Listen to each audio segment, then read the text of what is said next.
Alrighty, so I've actually just paused the game between San Diego versus LAFC. That game is now in the second half, and I actually might miss the first couple of minutes in the Vancouver versus Galaxy game. I might just skim through that game a bit. And the reason why I decided to pause those game is that I'm gonna do something I've never done before on this channel, and that is I'm gonna do a review of a game that happened in these busy Saturday action because I just simply cannot wait until I talk about this either tomorrow or Monday. That is because wow, this was absolutely shocking to see what we just witnessed in the Florida Derby. And yet, as much as I say that, I had a sense that this would maybe could happen to Inter Miami. Throughout these last month and a half of this Inter Miami team, yes, they haven't been unbeaten, and yes, they haven't lost a game during their unbeaten run, but they also have drawn a lot of games as well. You just kind of sense something is not right with this Inter Miami team. They just haven't looked at their best. Even in some of the wins that they have, they just haven't looked convincing and have been kind of bailed out because Messi is a go in this one. And we all know about the curse that's going on at New Stadium for whatever reason. They just cannot get their first win whatsoever in their new stadium. They have three straight draw coming into this one, but coming into this one against Orlando City, you're thinking surely they finally will do it, right? I mean, after all, we saw what happened about 5 years ago when they finally get their first win in franchise history. And guess what team that they got their first win against? It was Orlando City at Chase Stadium. That is so. Yeah, you're just thinking maybe history was going to repeat itself, especially when they were up 3-0 in this game. It looks like it was pretty much over. I mean, it looks like this is your typical Orlando City misery that I'm pretty sure Orlando City fans have known a lot, especially of how things have gone for them in this whole season. So in the first half, Messi had a shot that was deflected and goes wide, but in the fourth minute, the second shot of the game, it's in the back of the net as Ian Frey would score for Segovia to make it 1-0 in favor of Inter Miami, and that is actually the first time that Inter Miami actually scored the first goal and led first at New Stadium. Throughout their first three games at New Stadium, they've always been behind the eight ball. They always gave up the first goal to their opposition, which is kind of quite shocking to see. But yeah, for once they're actually ahead in the game, and you're just thinking that not only that's a huge relief for Inter Miami fans to see their team not go behind in the eight ball for once, but maybe with finally getting the first goal, maybe something could be different. Berterame then looked for another, but as usual, he would miss an absolute sitter as well. It feels like Berterame is back to his snake bitten form, and this is the reason why Miami fans have been demanding their front office to offload him because it's just not good. Like even when he's finally scoring the goal and breaking those curse spell that he had in the beginning of the season that took him a long time before he scored his first goal for Miami. I mean, some of those sitters that he has missed for a guy that has paid $15 million. I mean that should not happen. I mean that is absolutely inexcusable, and there's a reason why there's a lot of blame that goes toward him. Though he's not really the one of the main reason. There's a bunch of blame coming out of this game for Inter Miami of why they suffer this epic big collapse, and you probably would guess why exactly who is really gets the biggest slice of cake in terms of the blame of this epic meltdown that we saw in this game by Inter Miami. But I also thought at that point, it could be a long night for Orlando because up to this point, it looked like Orlando was back to where they were in the beginning of the season. Remember this team gave up like 20 plus goal in the first 6 games. It looked like that's the defense that they were playing against Inter Miami. No defense whatsoever. Suarez then missed wide on the header. The shots were 4-0 in this game for Orlando. And actually, I meant Miami in that one. That was a little bit of a mistake on my part.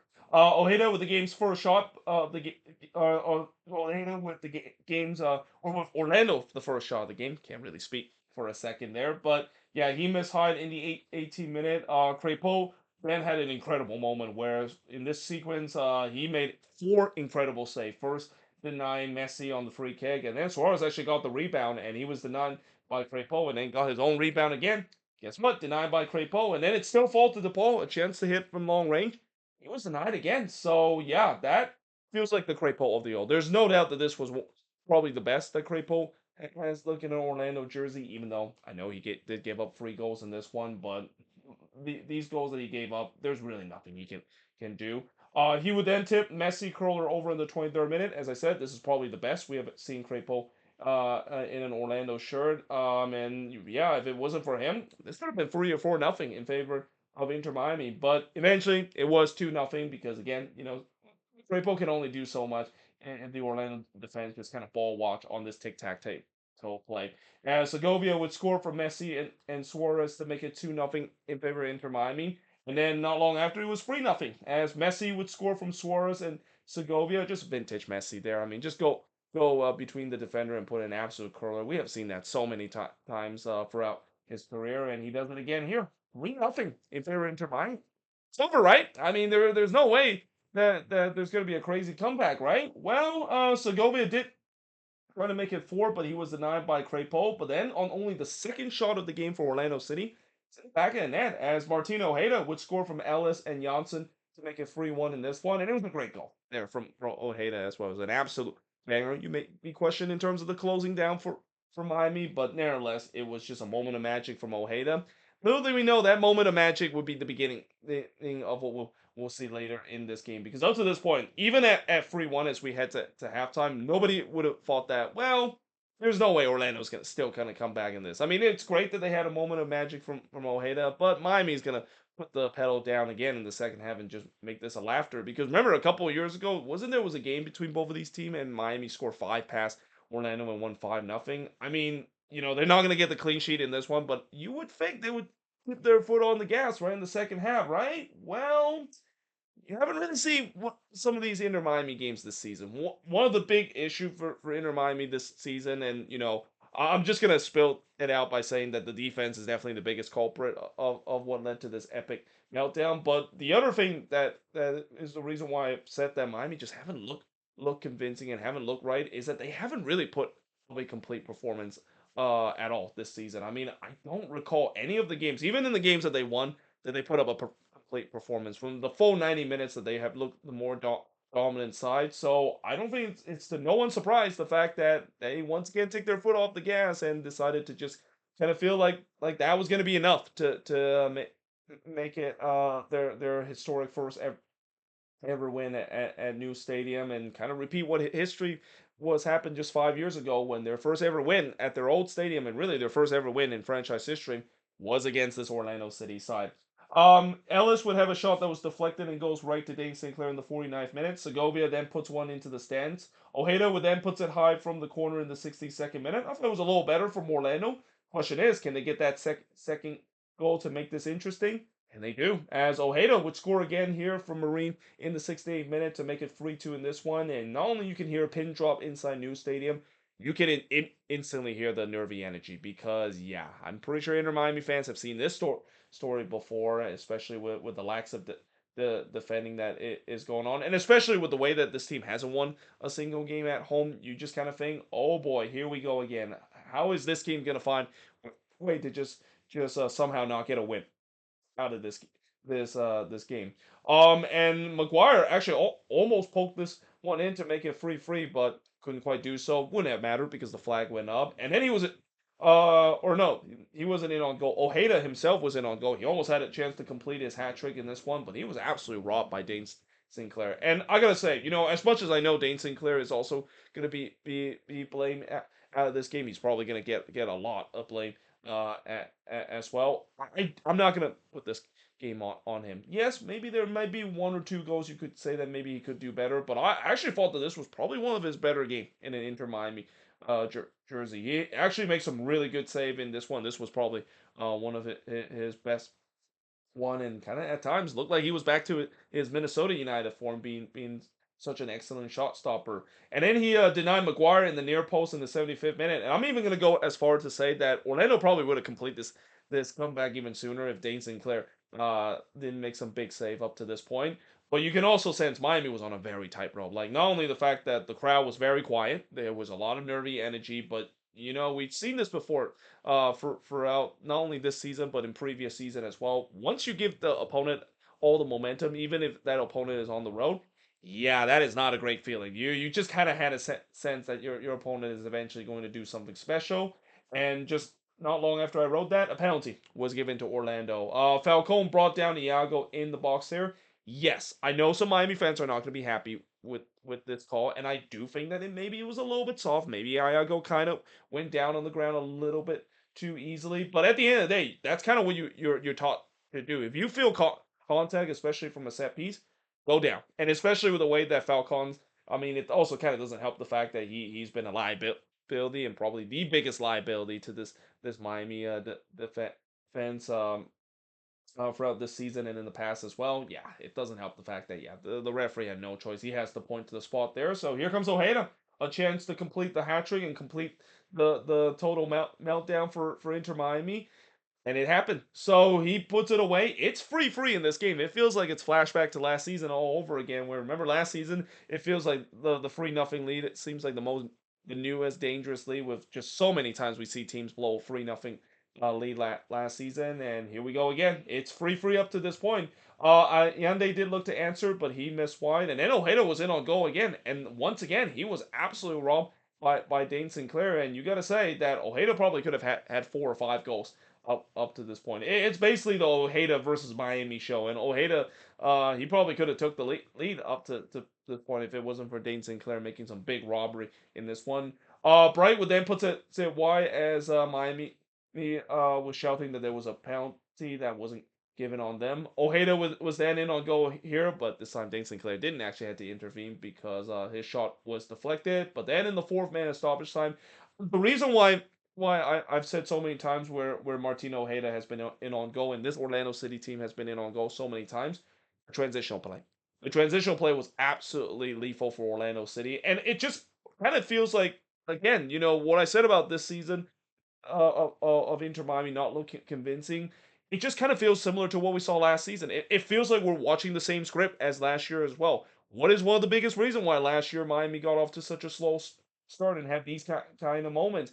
It's because that they cannot defend transitional moment. They have too many guys on this defensive and that is slow to track back. And this is even when they upgraded the defense. Just feels like that hasn't really changed anything because they're still getting beat on transition. And here we go again. Orlando went on the transition, and this time Tyree Spicer made no mistake. He buried this one from Ojeda and McGuire to complete not only the epic comeback, but now take a 4-3 lead in this one. Not only the fact that I said it's been coming, but this is only the third time we have ever seen in MLS history where a team were down 3-0 at one point in this game and now leads at 4-3 in this one. Last time we seen that was back in 2018. That was the Hollywood Script El Trafico game that we saw in the Zlatan El Trafico game where he scored those 2 late goals, including that absolute banger to make it 4-3 in this one. What is with rivalry games? The fact that we always see these crazy comebacks, isn't it? Messi would look to respond on the free kick, but he puts it high. There was also a check right near the end of the game where the penalty was given to Miami. It wasn't given, and the boos were loud at the full time whistle. That was probably the loudest boo I ever heard at an Inter Miami game at Inside New Stadium because the first time in this new stadium history, Inter Miami doesn't get the win. Orlando City become the first ever team to walk into new stadium and get a victory, and they do it in the most historic way possible.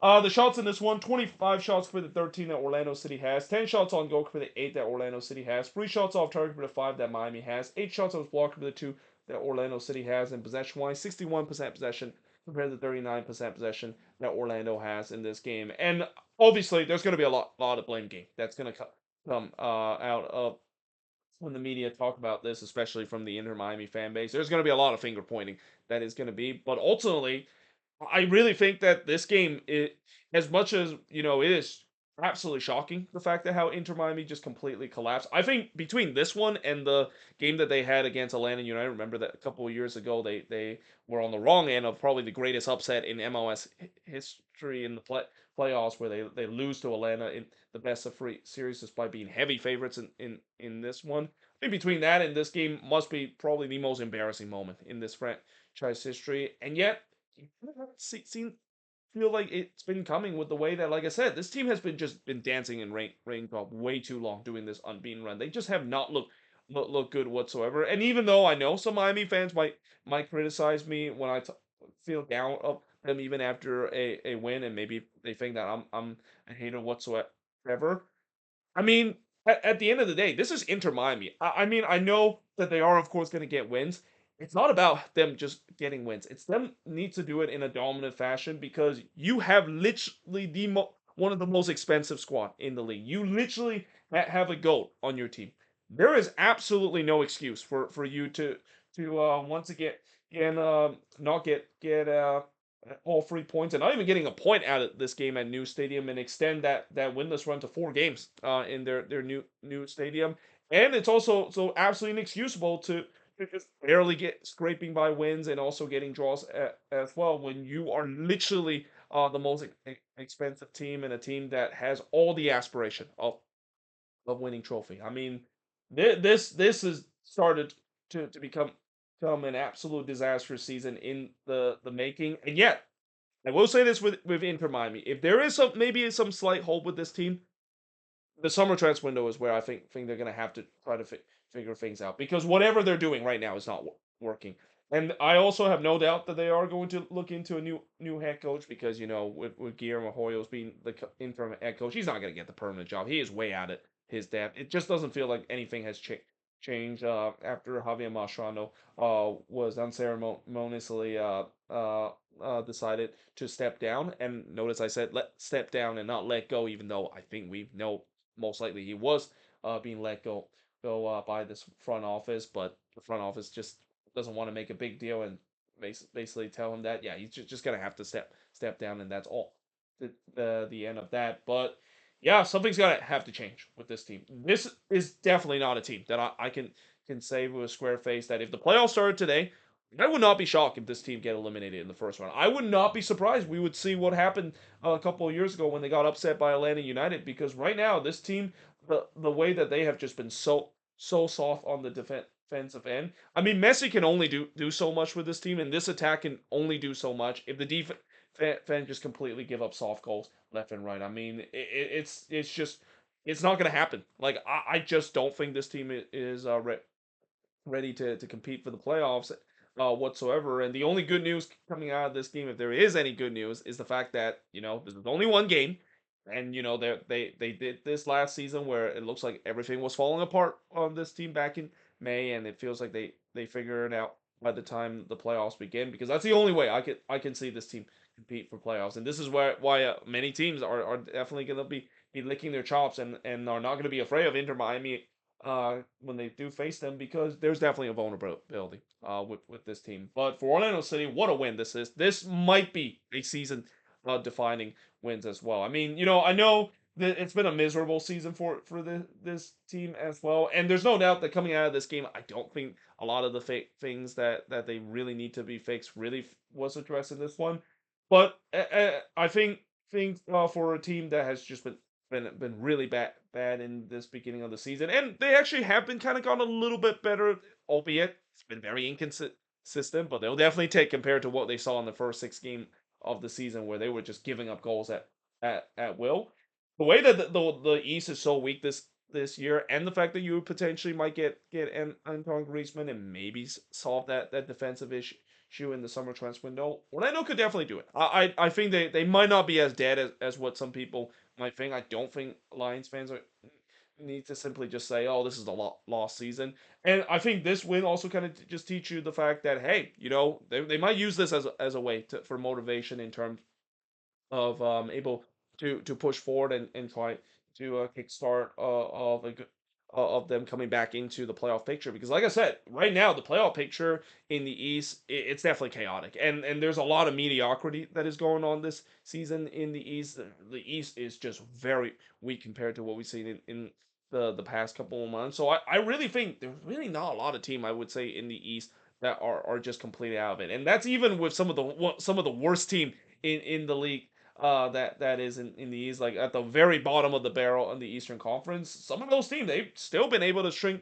some victory alongside throughout the season, and some of these teams that is above the standings, even some of the top tier team right now in the East are dropping points like flies. So it's a possibility that I don't think anybody's going to be out of it this season in the East. And yeah, I think for Orlando fans, I mean, they're definitely going to celebrate this. This will be just an incredible achievement, and they'll definitely use this as not only a huge kickstart to a point, but gonna once again get some bragging rights that Florida is purple after the end of the game, and even though I know Miami fans will basically say that, well, have you ever won an MLS Cup? I'm pretty sure Orlando City fans will have the perfect responses.